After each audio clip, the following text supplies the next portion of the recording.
So this video is sponsored by Comic Sense. Comic Sense India का leading anime मर्च store है। अगर आप अपने फेवरेट एनिमे से जुड़ी कुछ यादगार चीजें खरीदना चाहते हैं तो विजिट कीजिए comicsense.xyz। अगर आपके पास 12 पैक एप्स वाली बॉडी है तो आप एनिमे वाले टैंक टॉप्स खरीदकर फ्लेक्स कर सकते हैं, या फिर अगर आप सिर्फ भीषण गर्मी से बचना चाहते हैं तो उसके लिए भी ये बड़ी लाभदायक है। और करेंटली अभी कॉमिक सेंस पर राखी सेल भी ऑनगोइंग है, जिसका भी आपको काफी अच्छा खासा फायदा मिलने वाला है। So just go to comic sense right now, but first watch this video.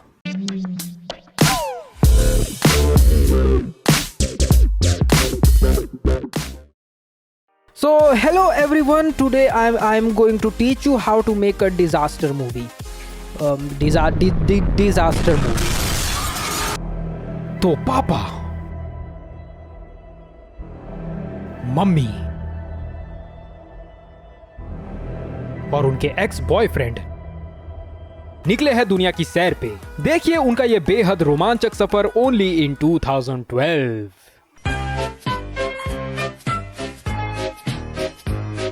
By the way, the world is also getting destroyed in this film.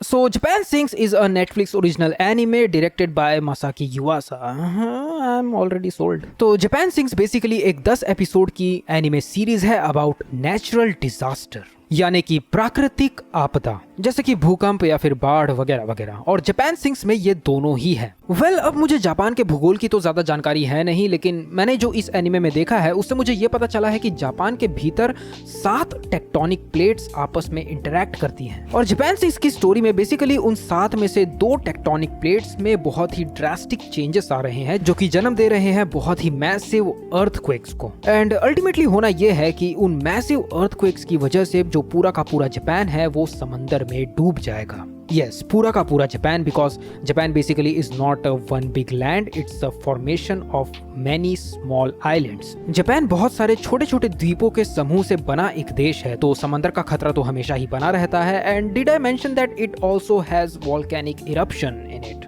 तो माउंट फूजी के बारे में तो आप सभी लोग जानते होंगे। नहीं, आपको कोई बहुत बड़ा जापान गीक या फिर वेटरन ओटाकू होने की जरूरत नहीं है, सिर्फ शिनचैन देखने से भी काम चल जाएगा।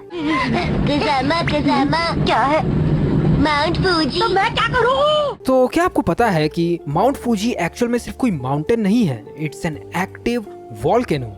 So you see that Japan is actually prone to many bad natural disasters. प्रकृति जापान पर काफी ज्यादा मेहरबान नहीं है, and you will see this thing in Japan sinks, at least at some degree. Well, कुछ ऐसी चीजें हैं जिनके बारे में बात करना जरूरी है। फर्स्ट ऑफ ऑल, आप इस ट्रेलर को देखें तो ये ट्रेलर निहायत ही बहुत खूबसूरत है, पर इसे देखने पर ऐसा लगता है जैसे मानो जापान सिंक्स कोई डिजास्टर स्टोरी होने वाली है। और मैंने ऐसा कहा क्योंकि जापान सिंक्स पूरी तरह से कोई डिजास्टर स्टोरी नहीं है। हाँ, इसमें नेचुरल डिजास्टर्स दिखाए गए हैं, but suddenly not the way that I expected them to B.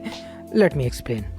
तो एक नेचुरल डिजास्टर, एक प्राकृतिक आपदा को आप बहुत ही ऑथेंटिक और रियलिस्टिक वे में किस तरह से एक फिक्शनल स्टोरी में दिखा सकते हो? Just what point of view are you going to use for that? एक नेचुरल डिजास्टर में हजारों लाखों लोग हर तरह से इफेक्ट होते हैं, सबकी अपनी अपनी स्टोरीज होती हैं, तो कैसे आप इतनी सारी स्टोरीज को एक 10 एपिसोड के ऑडियो विजुअल फॉर्मेट में डिपिक्ट कर सकते हो? आप सिर्फ एक चीज कर सकते हो कि just pick a random individual और a family, which is good but also means that you technically just fail to tell an authentic disaster story. एक नेचुरल डिजास्टर कभी भी एक लौते इंसान या एक अकेले परिवार की कहानी नहीं हो सकती, इसलिए उसे एक स्टोरी टेलिंग के माध्यम से दिखाना, मैं कहूँगा नामुमकिन तो नहीं है, बट सडनली आसान भी नहीं है। That's why films like 2012 just do not work. And मुझे पता नहीं ये हॉलीवुड वालों का क्या ऑब्सेशन है साइंस फिक्शन से, हर जगह घुसाना होता है इन्हें। और इस फिल्म में इन्होंने लिटरली ये दिखाया है कि Chinese people are the one who are saving humanity. 2020 में कितनी आयरॉनिकल लगती है यार ये बात। ओके, सो एनीवेज, मैं आपसे सिर्फ इतना कह रहा हूँ कि Japan sinks is not a very hyper realistic disaster story, and to be honest it is not even close. पर क्या मेरे कहने का मतलब ये है कि ये एनीमे बिल्कुल बेकार है and it's just not worth your time? नहीं, it's enjoyable, it's really enjoyable, खास करके आखिर के कुछ 2-3 एपिसोड्स जो मुझे बहुत ज्यादा वेल प्रेजेंटेड लगे। बट ओवरऑल मुझे ऐसा लगा जैसे the story was getting lost every now and then, it was very inconsistent in telling the story. तो मैंने फर्स्ट एपिसोड देखा, मुझे काफी पसंद आया और काफी सारी चीजें ऐसी भी थी उस एपिसोड में जो स्टैंड आउट कर रही थी। ओवरऑल एपिसोड 1 काफी अच्छा था, episode 1 was good, episode 2 was also good, episode 3 was decent and then episode 4 what the fuck man. तो जिन जिन लोगों ने ये एनीमे देख रखा है उन्हें पता होगा कि एपिसोड 4 में कितना वियर्ड टर्न लेता है ये एनीमे। एक पल को तो मैं सोच में पड़ गया और वापस जाकर मैंने सिनॉप्सिस पढ़ा एनीमे का, ये जानने के लिए कि आखिर ये शो है क्या चीज। तो बिना स्पॉइल किए मैं आपको एक वेग आइडिया दे देता हूँ कि एपिसोड 4, 5, 6 इतने अलग क्यों हैं। तो बेसिकली एक बहुत ही वियर्ड सा सब प्लॉट है इन 3 एपिसोड्स में, जो कि बिल्कुल किसी साइड स्टोरी की तरह लगता है, जिसका मेन ओवर आर्किंग स्टोरी पर ज्यादा कुछ कंट्रीब्यूशन नहीं है। बेसिकली इस सब प्लॉट का मकसद था एक बिल्कुल ही अलग इमोशनली इन्वेस्टिंग स्टोरी प्रेजेंट करना, जो कि लोगों को बहुत पसंद आएगी। वेल पर्सनली मैं अपनी बात करूं तो I am not really a fan of this subplot, nor I was very emotionally invested in it. मुझे लगता है कि जो भी ये शो इस सब प्लॉट के जरिए अचीव करना चाह रहा था वो सिंपली ये नहीं कर पाया। So let's just leave the subplot alone and focus on the main story, the bigger picture, the sinking Japan.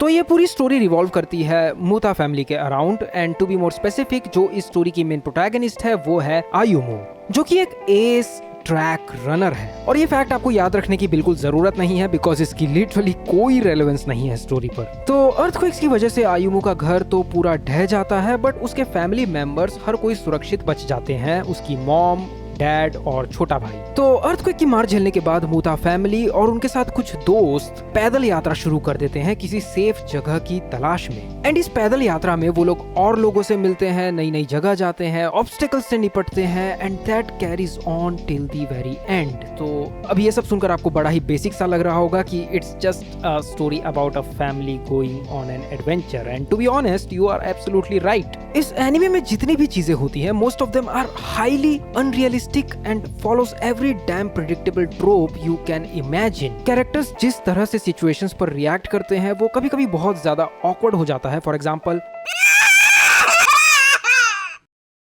12 seconds later.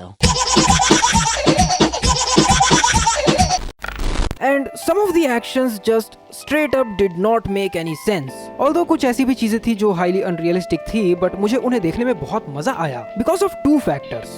First, character development. तो मैं चाहता था कि आयुमो को थोड़ा सा कैरेक्टर डेवलपमेंट मिल जाए because from the beginning to the very end she was useless. जब भी तुम एक्सपेक्ट करोगे कि ये कुछ करेगी देन बैंग प्लॉट ट्विस्ट, वो कुछ नहीं करती सिवाय अपनी माँ के साथ आर्ग्यू करने के, which is fine because I hate her mother almost equally. देखो जितने इरिटेटिंग मुझे पॉइंटलेस नेगेटिव कैरेक्टर्स लगते हैं उतने ही मुझे one dimensional overly positive characters भी इरिटेटिंग लगते हैं, एंड दैट्स आयुमो's मदर। इन दोनों से अच्छा तो ये बच्चा था, एटलीस्ट चुप तो रहता था। जो एक्चुअली यूजफुल और बहुत ज्यादा इंप्रेसिव कैरेक्टर्स थे इस सीरीज में वो थे ये दोनों। हाँ, काइट का कैरेक्टर बिल्कुल वैसा ही है जैसा आप इमेजिन कर रहे हो। He is damn cool and he is such a good human being, but character development के जो सारे पॉइंट्स हैं वो जाते हैं कोका सेनपाई को। He was simply a badass in the end. Even though इस एनिमे के सारे कैरेक्टर्स बहुत ही अनरियलिस्टिक शोनन हीरोज जैसे लगते हैं, but you will still feel for them because of this one aspect of the show. इस anime की ये क्वालिटी मुझे बहुत ज्यादा पसंद है। एपिसोड 1 से ही मैंने इसे नोटिस कर लिया था and I just loved that. The depiction of death, बहुत कम ऐसे शोज होते हैं जो इस चीज के साथ कंप्लीट जस्टिस कर पाते हैं, and Japan sinks is one of them. Japan sings में डेथ उसी तरह आती है जिस तरह उसे आना चाहिए, सडन एंड अनफॉरगिविंग। अगर कोई कैरेक्टर किसी ग्रेव सिचुएशन में फंस जाता है तो फिर आपका टेंशन लेना बनता है बिकॉज ये शो जरा भी रहम नहीं खाता, और यही इसकी सबसे बेहतरीन क्वालिटी है। ऑल्सो हॉरर एस्पेक्ट सिर्फ यहीं पर खत्म नहीं होता। इमेजिन करो कि आप एक दिन सोकर उठते हो और आपको ये पता चलता है कि आपका पूरा का पूरा देश ही गायब हो चुका है। सुनने में थोड़ा सा ऑकवर्ड लगेगा, बट अगर ऐसा कभी हो जाए then it will be terrifying, and Japan sinks captures that terrifying feeling so beautifully. Last के 2-3 एपिसोड्स जब आप देखते हो तब उसमें वो पिच ब्लैक वाला atmosphere in the middle of nowhere वाली जो फीलिंग होती है, that just hits differently. Japan sings कोई डिजास्टर स्टोरी नहीं है, एंड एक्चुअली इस शो का इंटेंशन कभी था ही नहीं एक रियलिस्टिक डिजास्टर स्टोरी प्रेजेंट करने का। If you are observant enough, especially in the climax, तब आप रियलाइज करोगे कि Japan sinks is actually a coming age story. with a lot of problems in it. हाँ, अब युआसा का एनीमे है तो अच्छा ही होगा, ऐसी फिलॉसफी मैं फॉलो नहीं करता। जापान से इसकी स्टोरी में ऑब्वियस फ्लॉज हैं, इवन युआसा की प्रेजेंटेशन में भी काफ़ी इनकंसिस्टेंसीज है। कुछ एपिसोड्स बहुत ज़्यादा खूबसूरत थे, while at the same time कुछ एपिसोड्स की एनिमेशन काफ़ी ज़्यादा क्वेश्चनेबल थी। एंड अब मुझे ये नहीं पता कि इस चीज़ के लिए किसको ब्लेम करना चाहिए, बट जैसा कि मैं ऑलरेडी कह चुका हूँ, इट्स स्टिल एंजॉयबल एंड कुछ ऐसी चीज़ें भी हैं जिनकी वजह से ये एक मस्ट वॉच भी है। तो हाँ, मैं बिल्कुल रिकमेंड करूंगा, जाओ जाकर इस एनीमे को देखो। एंड मुझे आपको ये बताने की जरूरत बिल्कुल नहीं है कि आपको ये एनीमे कहाँ पर देखना है ना? ज़्यादा होशियारी मत दिखाना। नेटफ्लिक्स से एनीमे आपने मांगा, नेटफ्लिक्स एनीमे आपके लिए लेकर भी आया, तो अब आप सपोर्ट नहीं करोगे तो कौन करेगा?